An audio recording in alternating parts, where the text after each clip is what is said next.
Ladies and gentlemen, we got him. Down goes Alex Zwaan. Wait, who? Alex Zwaan? Who the hell is that? Okay, well, I'm going to give you some details about that. Because actually, this is an interesting case. And it's very interesting, not only because of the relationship, of course, to the Trump-Russia, but also in the investigation itself, and him being the first to actually get a criminal sentence. All right, so let me get into the details. Now, Raw Story is reporting that Alex Zwaan, who is a Dutch-born, London-based attorney, has been given 30 days in prison for lying to investigators about the Trump-Russia investigation. All right, so now they report that even though he has no ties to the, or no official known ties to the Trump campaign, he has held discussions with Trump campaign associate Rick Gates and a business associate earlier identified in court documents as a former Russian intelligence officer. I've talked about this guy before. This is a person that is only identified by prosecutors as Person A. Now, his details match up with somebody named Konstantin Kilimnik, who was a longtime associate of Trump campaign manager Paul Manafort. So this really plays into Rick Gates, Paul Manafort. Now, Gates, he's already pleaded guilty to several different things, and now he is actually working with Mueller to try to flip Paul Manafort. Paul Manafort, so far, has not flipped. So let me give you some details on that. Now, Paul Manafort has been making the argument that the Mueller investigation has exceeded its mandate. Oh, you know what? You're not even you're not actually supposed to be able to look into this. So why don't you just drop all the charges against me and just let me go? Because this has nothing to do with what you're supposed to be investigating. Now, that was undercut also on Monday by a filing made by Rod Rosenstein. Now, that was released on Monday. That actually happened way back earlier. Now, Rosenstein basically authorized Mueller to investigate allegations that Manafort had laundered money for Viktor Yanukovych. Now, Yanukovych, of course, is the former president of Ukraine and somebody who was actually very close to Vladimir Putin. So, let me give you more details about the sentence. Now, the 33-year-old Zwaan admitted to lying about his last contact with Gates and that person A. Now, for lying to investigators, he was sentenced to 30 days in jail, as I mentioned, ordered to pay about $20,000 in fines, and serve 2 months of supervised release after he gets out of prison, and will likely be deported to boot. So, oh, hey, look at that. They're deporting criminal aliens. About time. So, in this case, he would be, I guess, a criminal alien. Now, what's interesting is that this is actually a pretty light sentence. Deportation, that sucks for him, I guess.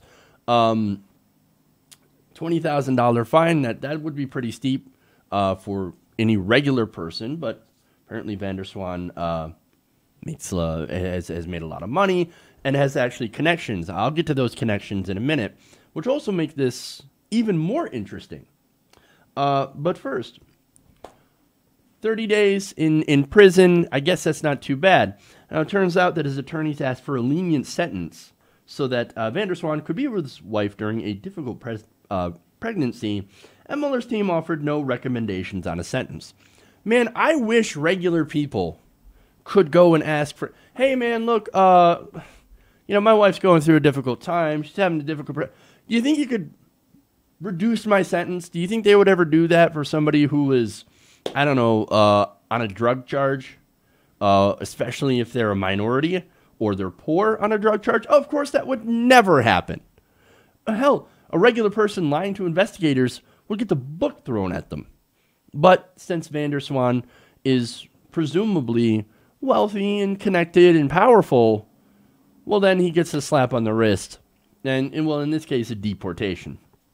Now, so I talked about the link between van der Zwaan and the Trump campaign. As I said before, there's no concrete links, right? He had only instead spoke with Robert Gates, of course, and Robert Gates is a close associate of Paul Manafort, and that's sort of the tie-in. Now, another tie-in is van der Zwaan's father-in-law is a man named German Kahn. Now, you might have heard of him, you might not have heard of him, but you might have heard of something called Alpha Bank, which happens to be the bank that was co-founded by German Kahn. Now, Alpha Bank, if you recall, was under FBI investigation for trying to link up to a computer server in Trump Tower during the presidential campaign. So here's this Russian bank, right, that kept getting pinged by this, or I'm sorry, there's this server in Trump Tower that kept getting pinged by this weird Russian bank. Now, if FBI looked into it, and they found the server appeared to have been controlled by the marketing firm Sendin, which was using it to blast out emails promoting Trump-branded hotel properties. Okay, so look, that's a little weird, admittedly. Now, other things that the Alpha Bank has been tied to is, of course, the Steele dossier. Now, some of that dossier has been verified, and other things, more salacious things, have not been verified in the Steele dossier, and I'm talking about the PP tape. So, I don't know, but it is interesting, and I'm not quite sure how it all connects. But what I do know is that this is the first sentence, and is likely not going to be the last sentence. So far, over 20 people have been indicted in charges of things like money laundering, and these are all people that were in Trump's orbit, and they were part of the campaign. So, look, you people like George Papadopoulos, for example, who pleaded guilty and is now working with Robert Mueller. You also have Michael Flynn, also in a plea deal, and Rick Gates, plea deal. And now they're working on Paul Manafort, and I think this might be another way to go after Paul Manafort, especially since they had ties to Rick Gates, and Rick Gates, of course, had ties to Alex van der Zwaan. Now, van der Zwaan is not working with the Mueller investigation, so I think that's important to point out. Nonetheless, I think this is probably a warning to Manafort. This is what could happen to you, but it could be far, far worse. So I think that this is a bigger development than what it seems to be on the surface. I know the sentence is very small, but again, it's a warning shot, and I think it's going to have some major repercussions on the people targeted by the investigation. Hey everybody, thanks for watching this video.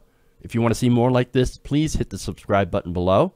And if you want to support truly independent progressive media, please consider becoming a patron at patreon.com/TYTNation.